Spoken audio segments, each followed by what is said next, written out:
بسم اللہ الرحمن الرحیم۔ امام ترمذی رحمۃ اللہ علیہ کے نام سے کون ناواقف ہوگا؟ احادیث کا کثرت سے یاد کرنا اور یاد رکھنا ان کی خصوصی شان تھی اور قوت حافظے میں ضرب المثل تھے۔ بعض محدثین نے ان کا امتحان لیا اور 40 ایسی حدیثیں ایسی سنائی جو غیر معروف تھی۔ امام ترمذی رحمۃ اللہ علیہ نے فوراً سنا دی۔ خود امام ترمذی رحمۃ اللہ علیہ کہتے ہیں کہ میں نے مکہ مکرمہ کے راستے میں ایک شیخ کی احادیث کے 2 جز نقل کیے تھے۔ اتفاق سے خود ان شیخ سے ملاقات ہو گئی۔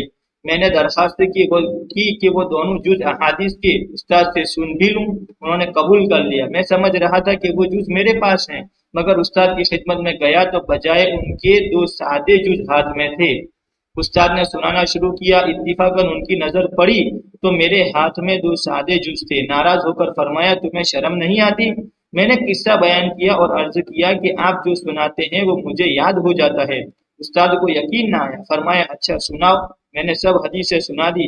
فرمایا کہ یہ تم کو پہلے سے یاد ہوگی۔ میں نے عرض کیا کہ اور نئی حدیثیں سنا دیجیے۔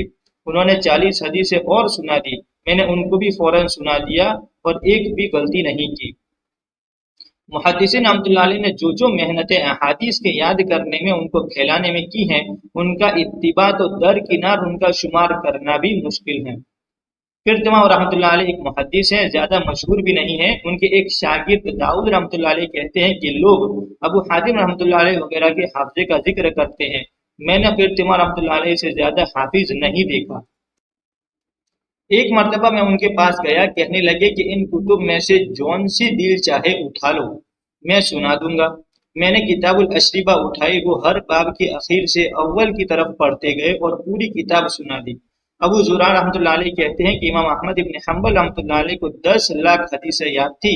اسحاق ابن راہویہ رحمۃ اللہ علیہ کہتے ہیں کہ 1 لاکھ حدیثیں میں نے جمع کی ہیں اور 30,000 مجھے ازبر یعنی زبانی یاد ہیں۔ خفاف رحمۃ اللہ علیہ کہتے ہیں کہ اسحاق رحمۃ اللہ علیہ نے 11,000 حدیثیں اپنی یاد سے ہمیں لکھوائی اور پھر ان کو نمبر وار سنایا، نہ کوئی حرف کم ہوا نہ زیادہ۔ ابو سعد اصبہانی رحمۃ اللہ علیہ اصفہانی بغدادی رحمۃ اللہ علیہ 16 سال کی عمر میں ابو نصر رحمۃ اللہ علیہ کی حدیث سننے کے لیے بغداد پہنچے۔ راستے میں ان کے انتقال کی خبر سنی، یعنی استاد کی، بے ساختہ رو پڑے، چیخیں نکل گئی کہ ان کی سند کہاں ملے گی۔ اتنا رنج کے رونے میں چیخیں نکل جائے جب ہی ہو سکتا ہے جب کسی چیز کا عشق ہو جائے۔ ان کو مسلم شریف رحمۃ اللہ علیہ پوری حفظیاتی اور حفظ ہی طلبہ کو لکھوایا کرتے تھے۔ 11 حج کیے، جب کھانا کھانے بیٹھتے تو آنکھوں میں آنسو بھر آتے۔ ابو عمر زریر رحمۃ اللہ علیہ پیدائشی نابینا تھے، مگر حفاظ حدیث میں شمار ہیں۔ علم فقہ، تاریخ، فرائض، حساب میں کامل مہارت رکھتے تھے۔ ابو حسین اصبہانی رحمۃ اللہ علیہ کو بخاری شریف اور مسلم شریف دونوں یاد تھی۔ بالخصوص بخاری شریف کا تو یہ حال تھا کہ جو کوئی سند پڑھتا اس کا متن یعنی حدیث پڑھ دیتے اور جو متن پڑھتا اس کی سند پڑھ دیتے۔ شیخ تقی الدین بالبکی رحمۃ اللہ علیہ نے 4 مہینے میں مسلم شریف تمام حفظ کر لی تھی اور جمع بین صحیحین کے بھی حافظ تھے۔ صاحب کرامات بزرگ تھے، قرآن پاک کے بھی حافظ تھے۔ کہتے ہیں کہ سورہ انعام ساری ایک دن میں حفظ کر لی تھی۔ ابن السنی رحمۃ اللہ علیہ امام نسائی رحمۃ اللہ علیہ کے مشہور شاگرد ہیں، حدیث لکھنے میں اخیر تک مشغول رہے۔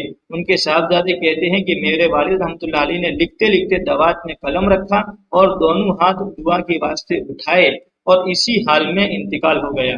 علامہ ساجد رحمۃ اللہ علیہ نے بچپن میں فقہ حاصل کیا، اس کے بعد علم حدیث کا شغل رہا۔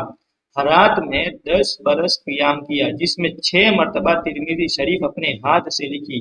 ابن مندہ رحمۃ اللہ علیہ نے غرائب شعبہ پڑھ رہے تھے کہ اسی حالت میں ابن مندہ رضی اللہ رحمۃ اللہ علیہ کا عشاء کی نماز کے بعد انتقال ہوا۔ پڑھنے والے سے پڑھانے والے کا ولولہ علمی ہے کہ اخیر وقت تک پڑھاتے رہے۔ ابو عمرو خفاف رحمۃ اللہ علیہ کو 1 لاکھ حدیثیں ازبر تھی، زبانیات تھی۔ امام بخاری رحمۃ اللہ علیہ کے استاد عاصم بن علی رحمۃ اللہ علیہ جب بغداد پہنچے تو شاگردوں کا اس قدر ہجوم تھا کہ اکثر 1 لاکھ سے زائد ہو جاتے تھے۔ ایک مرتبہ اندازہ لگایا گیا تو 1,20,000 ہوئے۔ اسی وجہ سے بعض الفاظ کو کئی مرتبہ کہنا پڑا۔ ان کے ایک شاگرد کہتے ہیں کہ ایک مرتبہ حدثنا اللیث کو 14 مرتبہ کہنا پڑا۔ ظاہر بات ہے کہ 1.25 لاکھ آدمیوں کو آواز پہنچانے کے واسطے بعض لفظوں کو کئی مرتبہ کہنا ہی پڑے گا۔